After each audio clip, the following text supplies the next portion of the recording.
la lectura y la exposición de la palabra de Dios.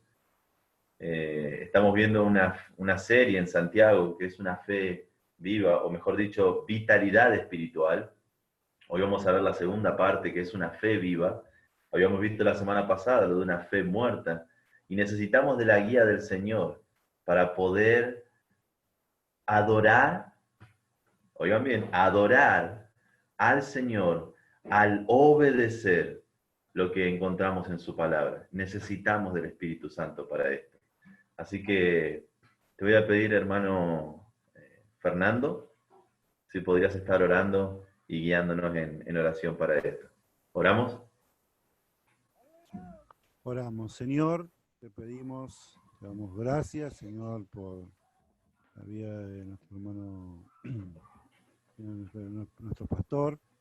Te pedimos, Señor, de que en la semana hayas estado hablándole a su corazón, Señor, y hablándole a través de tu palabra para que hoy aquí, Señor, nos estemos deleitando y podamos, Señor, sacar cosas muy buenas y cosas fuertes para nuestra vida, Señor, de lo que es tu palabra y de lo que es la vida cristiana. Gracias por todo el trabajo que se hace, Señor, y gracias porque a pesar de la distancia nos sentimos juntos.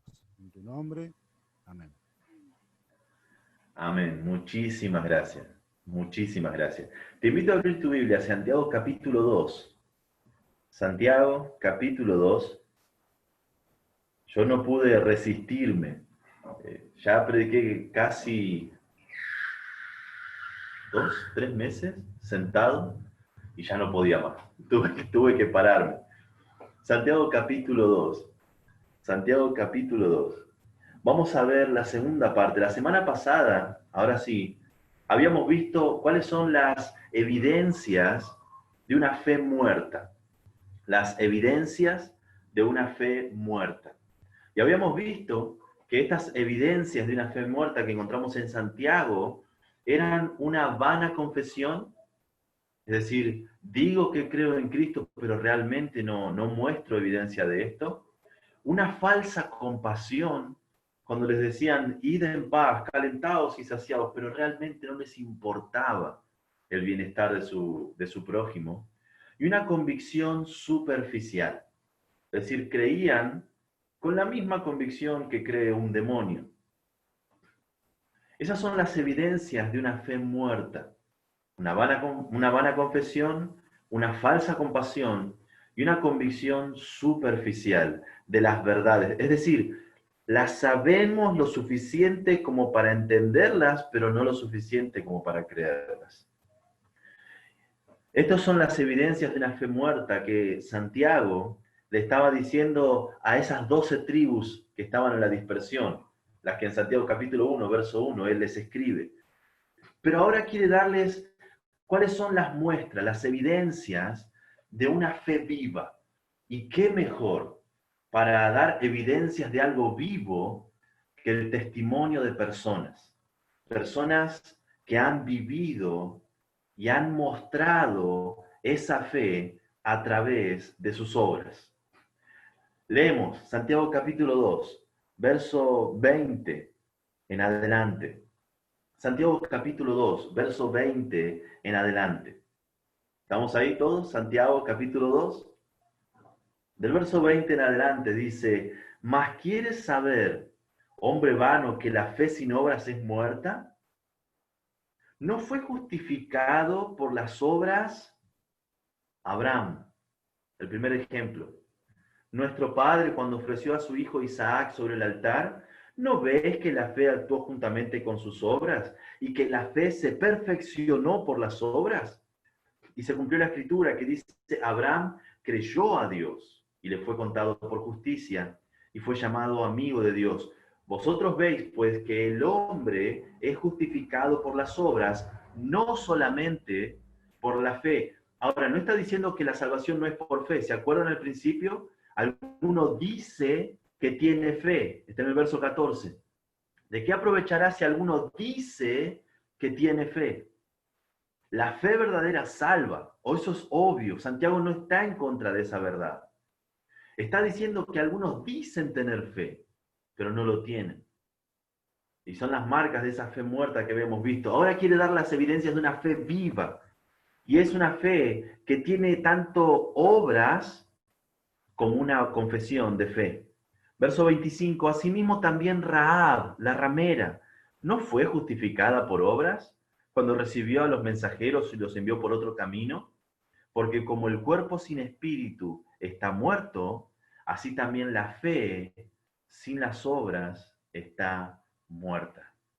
Dos ejemplos que pone Santiago, dos ejemplos claros que Santiago pone de una vida que tenía una fe verdadera y podemos saber que su fe era verdadera porque sus obras acompañaban esa fe. Tenemos dos personas y dos personas totalmente diferentes. Quiero ver con vos, por ejemplo, sus diferencias. Hay diferencias enormes entre Abraham, que lo leemos en el verso 21, y Rahab, que la leemos en el verso 25. ¿Qué diferencia ustedes creen que es la más obvia, la más evidente? La más obvia, la más evidente. Uno es un varón, la otra es una mujer. Pero pastor, es obvio, ¿sí? Uno es un hombre, el otro es una mujer. Hay diferencias. Pero pastor, esto es obvio. Bueno, para nosotros es obvio. Hace unos pocos años, la gente comenzó a pensar de que no tienen que haber diferencias, somos iguales y podemos ser iguales ante la ley, pero genéticamente somos diferentes. Santiago quiere presentar esta fe que tiene obras y dejarnos sin excusa, porque a pesar de las diferencias, podemos tener una fe viva. Por un lado, uno era hombre y el otro era mujer. Ahora, habían diferencias también en las culturas en las que ellos desarrollaron esta fe. Habían diferencias enormes. Abraham, mucho antes de que se cree la nación de Israel, él había abandonado su lugar de origen, Ur, un lugar sumamente próspero, un lugar sumamente pacífico, y había salido de su tierra, de sus parentelas, y estaba morando en tiendas como un extranjero, sin las comodidades a las que él había renunciado. Ahora, esta mujer, Rahab, había vivido 700 o un poco más de 700 años después de Abraham. El mundo cambia mucho, la cultura cambia mucho con 700 años de distancia. Sin ir más lejos, entre nuestra independencia hasta hoy apenas van 200 años. Y parecen personajes lejanos, San Martín o Belgrano. Imagínense 700 años. ¿Cómo habrá cambiado la cultura? Habían diferencias en las culturales, habían diferencias en sus reputaciones. Abraham era respetado por todos. Fíjense cómo dice en el verso 21, lo tenés ahí en tu pantalla. Dice, Abraham, nuestro padre. En Hebreos capítulo 11 se le dedica un párrafo extenso a lo que Abraham hizo como padre espiritual, como padre de la fe. Para los judíos y nosotros también como cristianos, podemos decir que Abraham era nuestro padre de la fe, nuestro máximo campeón de la fe. Él había tenido una fe inquebrantable, él había tenido una fe que para nosotros es algo impensado. Abraham, nuestro padre, un hombre sumamente respetado por todos. Y cuando digo por todos, digo por todos. No solamente Abraham es respetado en el cristianismo, Abraham es respetado en el judaísmo, Abraham es respetado en el islamismo. Es un hombre con un respeto que nadie puede negarlo. Un hombre respetado por todos. Rahab, en cambio, solamente hay que leer, cómo la describe la historia.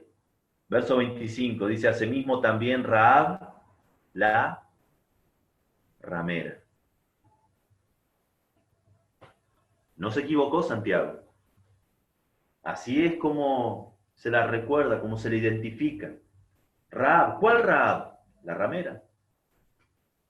De eso trabajaba, a eso se dedicaba. Una profesión que incluso en la perversa Jericó, donde ella vivía, era una profesión repudiada. Abraham respetado, Rahab repudiada. Hay una gran diferencia. Hay diferencia en la manera que ellos llegaron a tener fe. Llegaron por caminos diferentes a tener fe en el mismo Dios. Abraham tuvo fe en Dios porque él escuchó la voz de Dios. Él escuchó, no es que él sintió en su corazón, él oyó la voz de Dios. Y no en una ocasión, sino en varias ocasiones. Abraham tenía fe, sí, pero él había oído la voz de Dios. No muy diferente de nosotros. Nosotros tenemos la palabra de Dios, que es inspirada por Dios. La palabra inspirada por Dios, 3 palabras en el español, una sola en el griego, significa respirada por Dios, producto del aliento creador de Dios. Nosotros también, al leer las Escrituras, escuchamos la voz de Dios. No es que alguien nos contó, no es que Dios me dijo que te diga, no. Podemos decir que escuchamos la voz de Dios al escuchar su palabra. Su palabra como está escrita, no como cualquiera la quiere interpretar. Abraham había escuchado la voz de Dios. Nosotros tenemos la voz de Dios en las Escrituras. Cuando en Pedro, estamos cerca, sé que me voy a arrepentir al tener que volver a Santiago y no encontrarlo, pero vayan ahí conmigo por un momento, por favor. Pedro,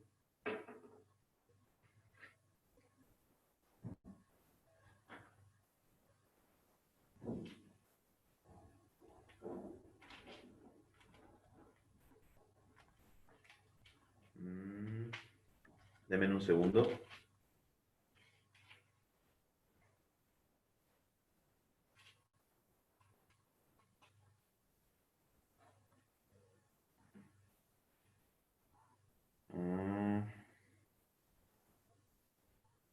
Me perdí.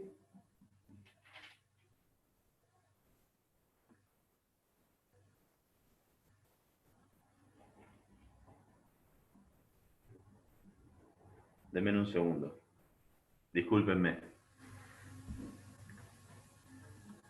Lo sé de memoria, pero quiero leerlo literalmente. Es donde dice, tenemos también la palabra profética más segura, a la cual hacéis bien en estar atento como una antorcha que alumbra un lugar oscuro, hasta que el día esclarezca y el lucero de la mañana salga en vuestros corazones.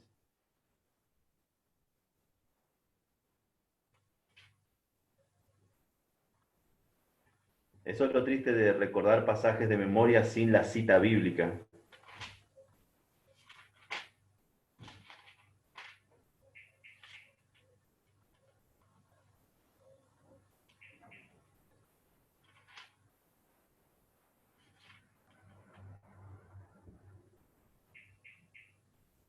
Acá está. Segunda de Pedro, capítulo 1. Discúlpenme. Segunda de Pedro, capítulo 1. Segunda de Pedro, capítulo 1. Verso 17. Segunda de Pedro, capítulo 1, verso 17. Segunda de Pedro, capítulo 1, verso 17. Dice así. Segunda de Pedro, capítulo 1, verso 17. Pues cuando él recibió de Dios Padre honra y gloria, le fue enviada de la magnífica gloria una voz que decía, este es mi Hijo amado, en el cual tengo complacencia. ¿Recuerdan esta escena? En el monte de la transfiguración, Jesucristo dejó caer el velo que cubría su gloria y se mostró con toda su gloria. Y estaba él conversando con Moisés y Elías en ese monte de la transfiguración. Y Pedro está relatando esta escena. Este es mi Hijo amado en el cual tengo complacencia. Y nosotros oímos esta voz enviada del cielo. Pedro fue testigo presencial de esa voz cuando estábamos con él en el Monte Santo. Y verso 19 dice, tenemos también la palabra profética más segura. ¿Más segura que qué? Más segura. ¿De qué está hablando? ¿Con qué lo está comparando? Con esa voz que él oyó desde el cielo. Con esa imagen que él estaba viendo de Jesucristo con su gloria revelada. Las Escrituras son más confiables que cualquier testimonio oral o visual que cualquiera diga tener. Es la palabra profética más segura, a la cual hacemos bien en estar atentos, como una antorcha que alumbra en un lugar oscuro. Las Escrituras son la voz de Dios. Abraham creyó en Dios, él escuchó la voz de Dios. Rahab llegó a conocer al Señor, pero de una forma totalmente diferente. Ella no escuchó la voz de Dios, ella no tenía las Escrituras para indagar y conocer y descubrir a Dios, sino que ella oyó de Dios. Josué capítulo 2. Te invito a que vayas ahí por un momento. Josué capítulo 2. Josué capítulo 2. Ahí encontramos la historia de Rahab. Josué capítulo 2. En la historia de Rahab encontramos en el verso 9 de Josué capítulo 2, dice, sé que Jehová os ha dado esta tierra. Sé que Jehová os ha dado esta tierra. Tengo fe en que Jehová les ha dado esta tierra. Ella habitaba en Jericó, una ciudad sumamente fortificada, con anchos muros, que nunca había sido invadida. Dice, yo sé que Jehová os ha dado esta tierra, porque el temor de vosotros ha caído sobre nosotros. Verso 10, dice, porque hemos oído, no la voz de Dios. Ella no escuchó la voz de Dios, ella no tenía la voz de Dios, ella oyó de las maravillas de Dios. Por un lado lo tenemos a Abraham, que oyó la voz de Dios. Rahab, en cambio, oyó de Dios. Dice que Jehová os hizo secar las aguas del Mar Rojo. Está en el verso 10 de Josué capítulo 2. Delante de vosotros cuando salisteis de Egipto. Y lo que habéis hecho a los dos reyes de los amorreos que estaban al otro lado del Jordán, a Sejón y a Og, a los cuales habéis destruido. Verso 11, el final del verso. Porque Jehová vuestro Dios es Dios, arriba en los cielos y abajo en la tierra. Al haber oído las maravillas de Dios, ella confió. Llegaron a conocer a Dios por caminos diferentes, partieron de vidas totalmente diferentes, con oportunidades totalmente diferentes. No hay excusa para no conocer a Dios. Incluso aquellos a los que nunca les llegó la buena nueva del Evangelio. Eso significa Evangelio, buena nueva, buena noticia. Dice en Romanos que incluso la naturaleza da testimonio de que hay un creador. No hay manera de negar a nuestras conciencias o a la evidencia que podemos ver de que hay un Dios que debe ser adorado, de que hay un Dios que debe ser obedecido. Puntos de partida totalmente diferentes, pero llegaron a tener la fe en el mismo Dios. Ahora, ya vimos sus diferencias, que fueron obvias en el pasaje. Quiero que veamos juntos las similitudes. ¿En qué se parecían? ¿Qué cosas tenían similares unos con otros? Bueno, número uno, ellos tuvieron un encuentro con Dios a través de la fe. Pero pastor, ¿no estamos hablando de las obras en Santiago capítulo 2? Sí, pero ahí mismo Santiago vuelve a remarcar, él no está hablando que la salvación es por obras, él dice que la salvación es por fe y se muestra esa salvación. Hay una evidencia de la salvación por las obras que uno hace. En el verso 23 de Santiago, Santiago capítulo 2, en el verso 23, Santiago capítulo 2, verso 23, está ahí en la pantalla, dice, y se cumplió la escritura que dice, Abraham creyó, confió, tuvo fe a Dios y le fue contado por justicia. Entonces, ¿por qué fue justificado Abraham? Por fe. Él tuvo fe en Dios.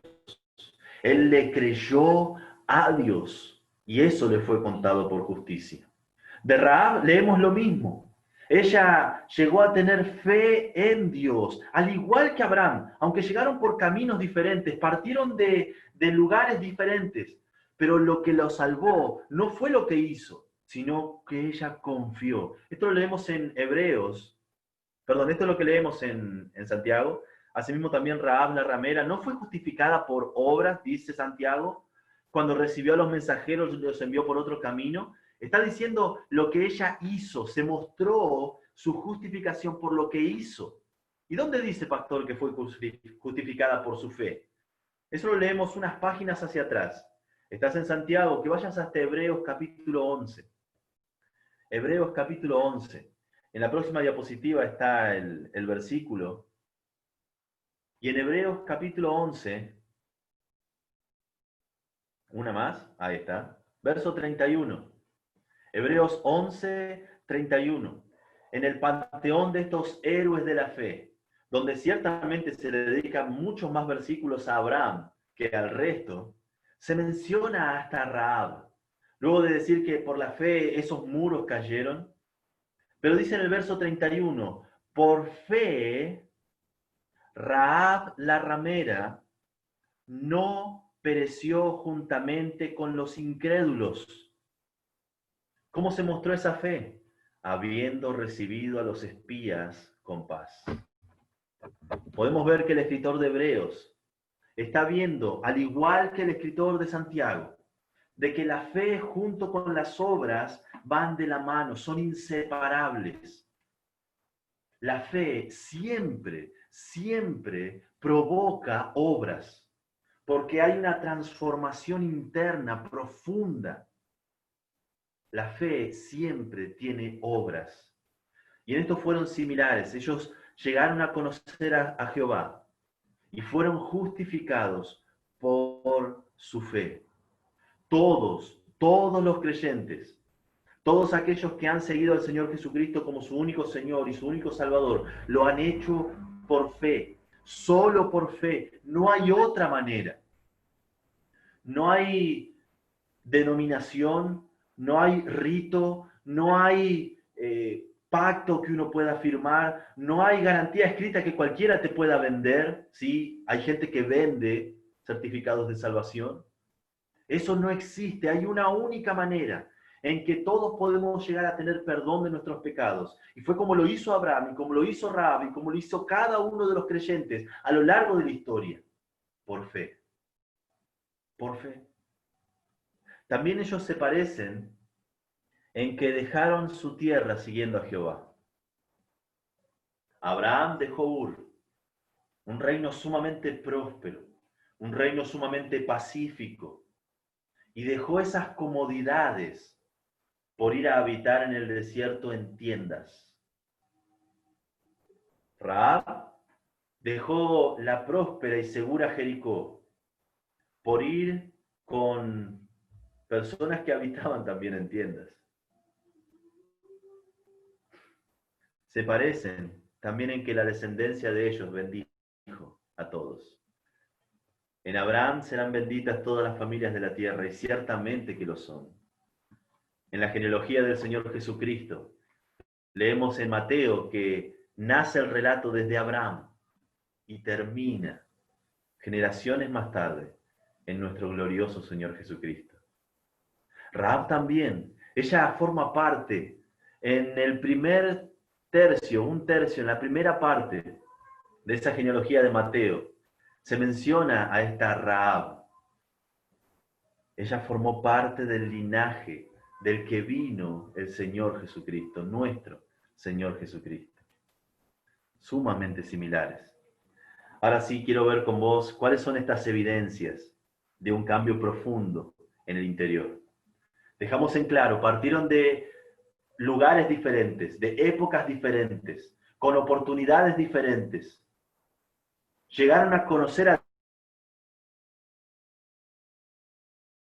de la misma manera, por fe, por fe.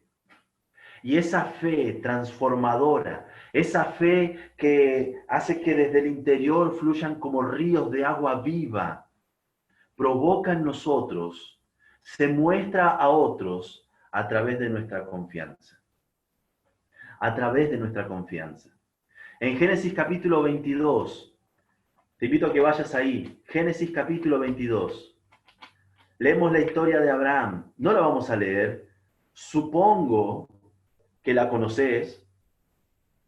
Si sos cristiano, si sos católico, si sos judío o si sos musulmán, conocés la historia de Abraham. Pero en Génesis capítulo 22 solo quiero remarcar una parte donde él mostró su confianza. Podemos elegir varios momentos en la vida de Abraham, pero el escritor de Santiago eligió este momento, el que leemos en Génesis capítulo 22. Vemos la confianza de Abraham cuando luego de 3 días de salir con el destino único de sacrificar a su único hijo.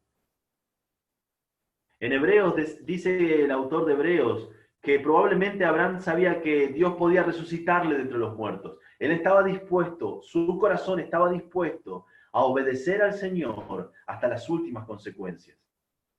Pero fíjense la confianza de este hombre.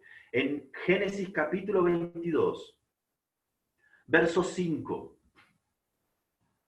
Luego de que vio ese lugar, 3 días de camino, sabiendo que iba a matar a su único hijo, dice, verso 5, entonces dijo Abraham a sus siervos, esperad aquí con el asno, y yo y el muchacho iremos hasta allí, y adoraremos, en plural, y volveremos a vosotros, los dos. La confianza de este hombre, él no sabía cómo Dios iba a obrar, él solo sabía que Dios iba a obrar.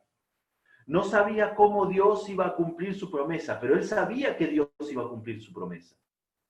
Esa confianza brota de un corazón que ha tenido una fe transformadora. Esa confianza brota de un corazón que sabe que Dios es fiel, que Él no cambia, que sus promesas son verdaderas. Confianza. No se desespera. No creo que Abraham haya estado esos 3 días de camino silbando, mirando a su alrededor, diciendo, yo tengo confianza. Seguramente su corazón habrá estado quebrantado. Cada paso era una tortura.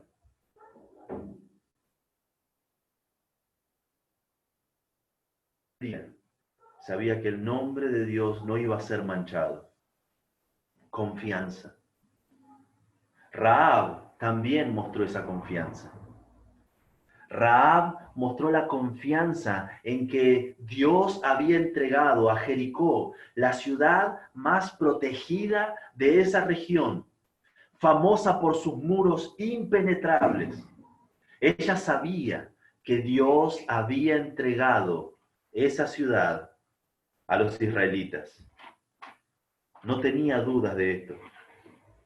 En Josué capítulo 2, si querés puedo decir, si no, no hay problema.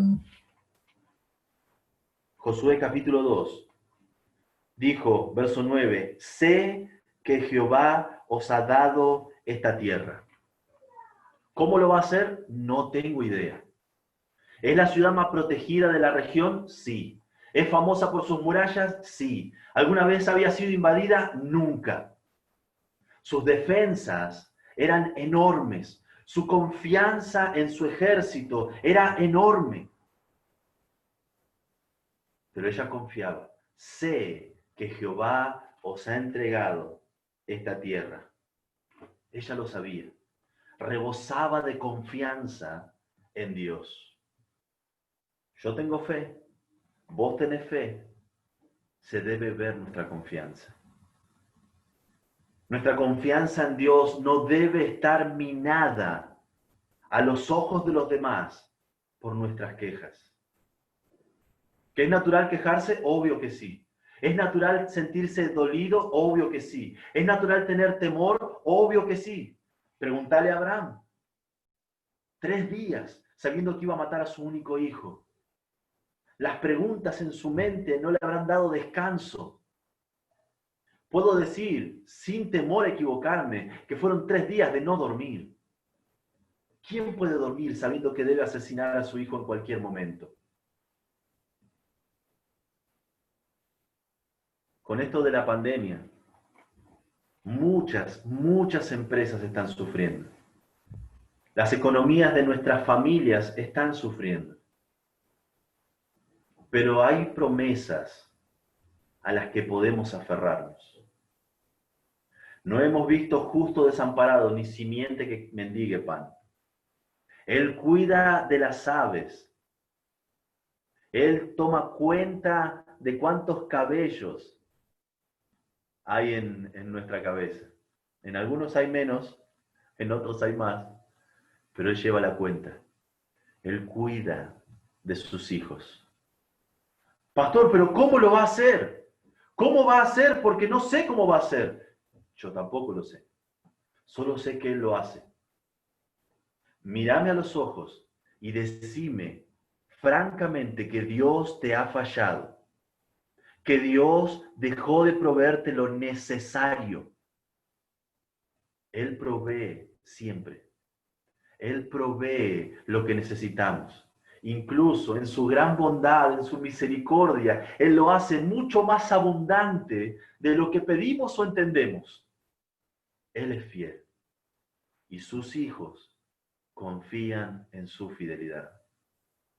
La segunda evidencia que veo en estas personas, y también deseo verlas en nuestras vidas, es el sacrificio.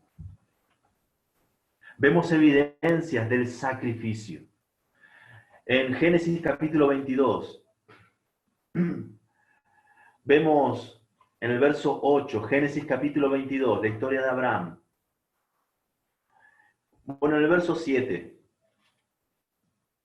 luego de haberse despedido de sus criados, dice en el verso 7, entonces habló Isaac a Abraham su padre, y dijo, Padre mío. Y él le respondió, heme aquí, mi hijo. Y él le dijo, he aquí el fuego y la leña, mas ¿dónde está el cordero para el holocausto? ¿Qué puede responder este hombre? ¿Va a mentir? Eso es parte de la vieja vida de Abraham. Abraham era un mentiroso. Abraham era un mentiroso. En el capítulo 12 de Génesis leemos cómo él mintió, diciéndole a Faraón que su esposa en realidad era su hermana, y se aprovechó comercialmente de esa ventaja. Ahora, no lo hizo solamente esa vez. También lo hizo en el capítulo 20 de Génesis, en el pueblo de Gerar, ante el rey Abimelech, la misma mentira. Es mi hermana. Y se aprovechó económicamente de esa ventaja. Pero algo evidentemente cambió en la manera de pensar de este hombre. Algo evidentemente cambió en lo interno de ese hombre. Él podía haber mentido. Él podía haber dicho, tranquilo, tranquilo, yo dejé uno hace un tiempo ya. Podía haber dicho cualquier mentira. Lo único que salió de su boca es, yo confío en el Señor. Él se proveerá de cordero para el holocausto. Él va a proveerse. Él rebosaba de confianza y esa confianza lo llevaba al sacrificio de su propio hijo.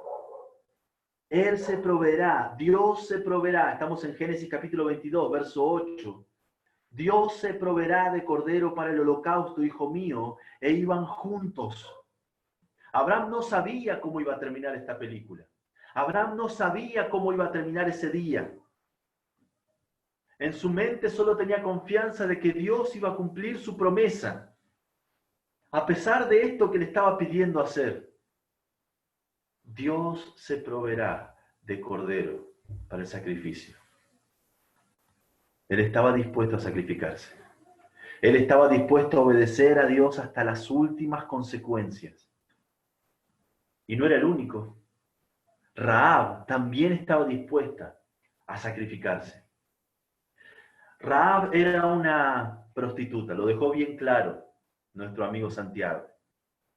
Pero no era una persona cualquiera en la ciudad. Rahab era una persona conocida en la ciudad. Rahab era una persona de influencia en la ciudad. Hasta me atrevo a decir de que Rahab tenía una posición económica privilegiada en la ciudad. Hermanos, el negocio inmobiliario no ha cambiado mucho con los años. Siempre la parte norte es más cara que la parte sur. Si se ponen a mirar, en las ciudades sucede así. Y siempre las partes altas son más caras que las partes bajas. Rahab tenía su negocio, su próspero negocio, en la cima del muro. Tenía una posición elevada y estaba en una posición privilegiada. Incluso esos rollos de nardo, acá está, verso 6 de Josué capítulo 2. En el verso 6 dice, mas ella los había hecho subir al terrado y los había escondido entre los manojos de lino, perdón, no era nardo, manojos de lino que tenía puestos en el terrado. Lo que se hacía con esas telas de lino era algo sumamente costoso. Ahora, yo no sé si esta mujer tenía eso para que cuando venga alguna esposa celosa, sus clientes se escondan en ese lugar, o si realmente comerciaba con estas telas. Pero obviamente tenía una posición económica muy privilegiada. Ella incluso sé que era una persona de influencia porque el mismo rey de Jericó, el verso 3, dice, entonces el rey de Jericó envió a decir a Rahab, saca a los hombres que han venido a ti. El rey la conocía y la conocía por su nombre. Era una persona conocida. ¿Qué hubiera pasado si esos guardias que fueron, inspeccionaron la casa de Rahab, se les hubiera ocurrido levantar esos manojos de lino? ¿Qué hubiera ocurrido con Rahab? Ella se arriesgó grandemente. Por traición a la ciudad. El rey no hubiera tenido misericordia. Ella estuvo dispuesta a sacrificarse por su fe. Y nosotros también. Estamos dispuestos a decir la verdad, incluso cuando sea inconveniente hacerlo. Estamos dispuestos a no tomar atajos, incluso cuando sea tan tentador hacerlo. Estamos dispuestos a honrar nuestra palabra, incluso cuando lo hacemos en daño propio. Hay evidencias de una fe sincera. La confianza, el sacrificio por vivir una vida agradable al Señor. Y por último, la evidencia de la identidad. Abraham cambió su identidad. Abraham cambió por completo. Abraham pasó de ser un mentiroso, acostumbrado a mentir para tener ganancia, a ser un hombre de fe, que cada palabra que decía la creía. No hay evidencia de mentiras de Abraham después de Génesis capítulo 22. Todos los atajos que había tomado en su vida habían sido antes de Génesis capítulo 22. Pareciera ser que ese capítulo, ese momento en la vida de Abraham, fue una bisagra en su caminar espiritual. Un hombre ejemplar. Cambió totalmente por su fe en el Señor. ¿Y qué decir de Rahab? Que era conocida en una ciudad como la ramera, pero en la historia de la redención ocupa un lugar privilegiado. Te invito a que vayas por un momento a Mateo capítulo 1. Mateo capítulo 1. Es el último pasaje que vamos a ver. Mateo capítulo 1. En Mateo capítulo 1 leemos la genealogía del Señor Jesucristo. Y leemos acerca de solamente 4 mujeres. Se mencionan 5, pero por nombre propio se llama a 4 mujeres. 4 mujeres que sus vidas no tenían una fama que cualquier mujer envidiaría. Eran famosas, pero no precisamente por las cosas correctas. Tenemos el ejemplo en el verso 3 de Mateo capítulo 1. Dice, Judá engendró de Tamar a Fares. La historia de Tamar, luego de que su esposo había muerto, se hizo pasar por una prostituta. Y engañó de esta manera a Judá para quedar embarazada de su suegro. ¿Te gustaría tener esa reputación? Leemos también en el verso 5 de Rahab. Un tal Salmón se casó con ella. Un hombre llamado Salmón, le dio dignidad al unirla formalmente al pueblo de Dios. Esta Rahab fue mamá de un hombre llamado Booz. Leemos de este hombre en el libro de Ruth, porque justamente él se casó con Ruth, una moabita, una extranjera. Imagino que la historia de su madre inspiró ese corazón lleno de piedad por el extranjero. Y varias generaciones más adelante leemos de María, de la cual nació Jesús. María no gozaba de una buena fama tampoco. Incluso para hacer burla o menospreciar a Jesucristo, le llamaban el hijo del carpintero, haciendo referencia a esa dudosa relación sobre la cual había nacido Jesucristo. Hermanos, personas de un origen muy humilde, de un origen muy distante, personas menospreciadas o respetadas, cualquier tipo de personas pueden ser utilizadas por Dios cuando vienen con fe. Estas personas, estas mujeres que leemos, seguramente no tenían muchas mujeres amigas. Seguramente las mujeres al verla hablarían entre ellas. ¡Qué escándalo!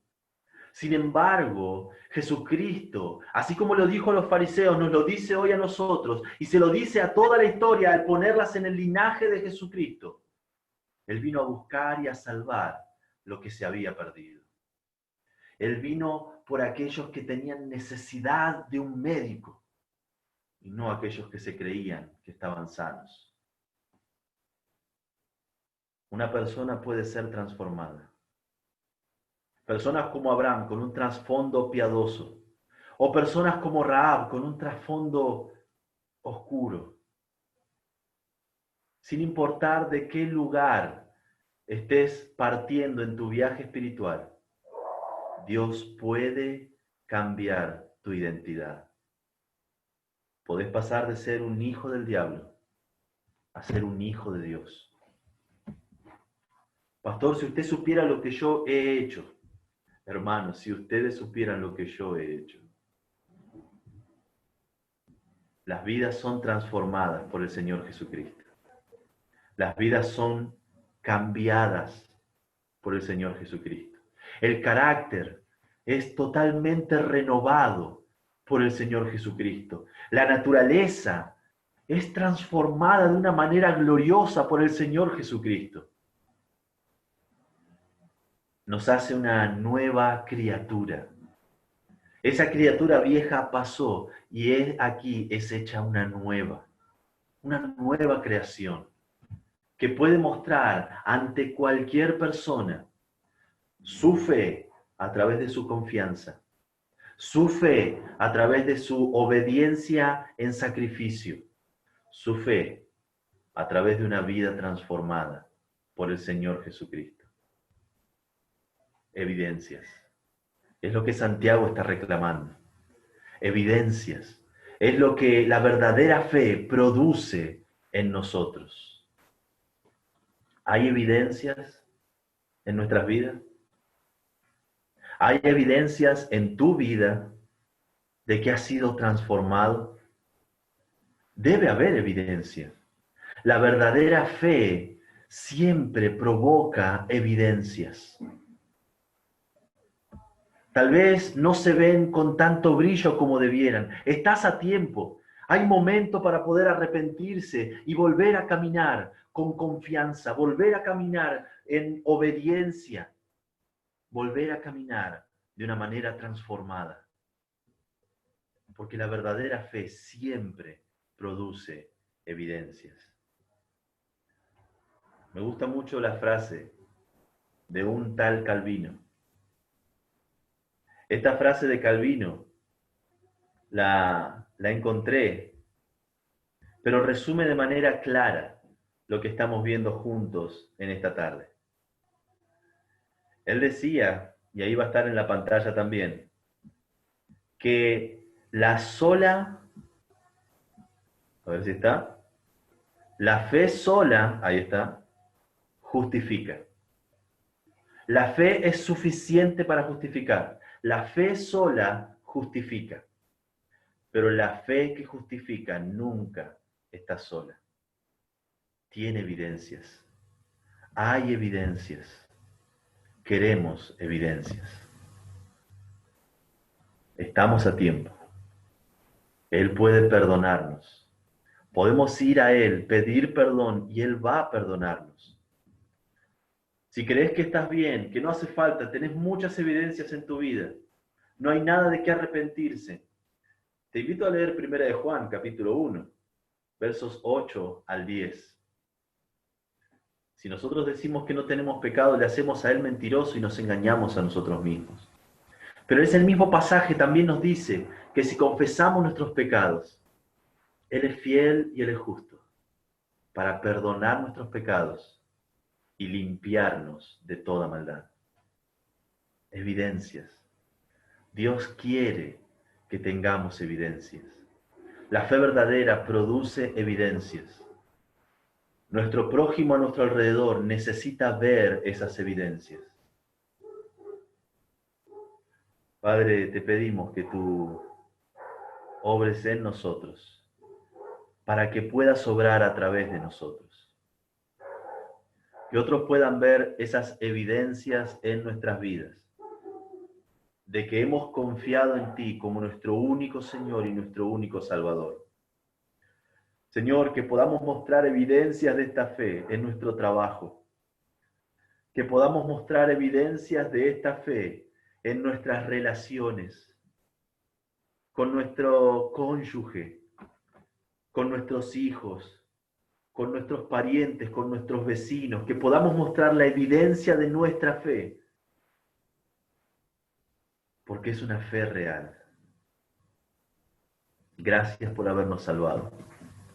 Gracias por permitirnos tener este tiempo de examinar nuestro pulso espiritual a través de tu palabra. Señor, te ruego de que tú obres en cada uno de nosotros para que puedas obrar a través de nosotros. En el nombre de Cristo Jesús. Amén. Vamos a cantar al Señor una vez más. Vamos a adorar al Señor una vez más. Y que no pierdas la oportunidad de arrepentirte para poder darle gloria a Dios en tu vida, como vamos a cantar. ¿Cantamos? Bueno, damos gracias a Leo que ya nos estuvo hablando con la palabra de Dios y que podamos aplicar todo esto que nos dijo. Y vamos a cantar por último una canción. Vamos a repetir la que hicimos antes, Mi vida, gloria te doy. Y también sería bueno que mientras vamos cantando pensemos, ¿no?, en la letra y nos preguntemos, ¿es mi vida, gloria te doy? En mi canto, gloria te doy. En este caso dice, en tu iglesia, gloria te doy. Nosotros ahora sabemos que la iglesia somos nosotros, ¿no?, el cuerpo de Cristo, pero nosotros ahora lo estamos alabando desde nuestras casas, ¿no? Entonces podríamos decir eso. Pero ahora vamos a cantar con la letra que dice acá, en tu iglesia, ¿sí?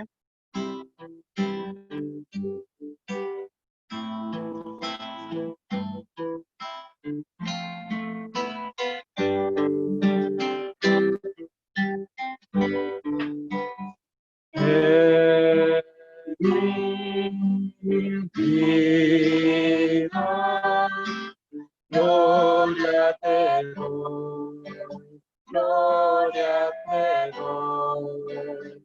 En mi vida, gloria te doy, Señor.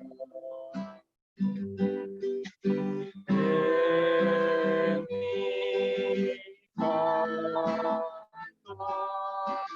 gloria te doy, gloria te doy. En mi canto, gloria te doy, Señor. En tu iglesia, gloria te doy, gloria te doy. En tu iglesia, gloria te doy, Señor. Amén. Hermano Sergio, si nos podrías guiar en oración. ¿Oramos? Querido Padre, queremos darte la gloria, Padre, solamente a ti. Gracias, Señor, porque queremos honrarte en esta tarde, Señor. Queremos honrarte en todo tiempo también, Señor, y saber que tú eres el centro de nuestras vidas, Padre. Gracias, Señor, porque hoy un grupo de hermanos se juntaron para alabarte, para bendecirte, Señor. Y tú nos escuchas, Padre. Gracias, Señor, porque un día te conocimos y fue por fe, así como Abraham tuvo fe, Señor, por ese milagro que hiciste en la vida de su hijo, en la de él también, Padre. Gracias, Señor, te damos por tu palabra. Ahora te damos gracias, Señor, por este momento, Señor, y seguimos alabándote. Gracias por esta reunión. Gracias, Padre, por cada uno, hermano, Señor, cada uno de los hermanos que no estuvieron, también que tú los bendigas, que tú los cuides, Señor, y que los guardes, Padre. Te agradecemos desde ya y dejamos todo en tus manos, en el nombre de tu Hijo amado Jesús. Amén. Amén. A nuestros amigos de Facebook, Dios les bendiga muchísimo, que puedan disfrutar en familia de este que es el Día del Señor. Sigue siendo el Día del Señor y queremos disfrutarlo con la gente que amamos, adorando al Señor, conversando del Señor, que aproveches este día para descansar y si mañana hay que trabajar, que te acuestes temprano. Dios te bendiga muchísimo, te amamos y Dios te siga cuidando.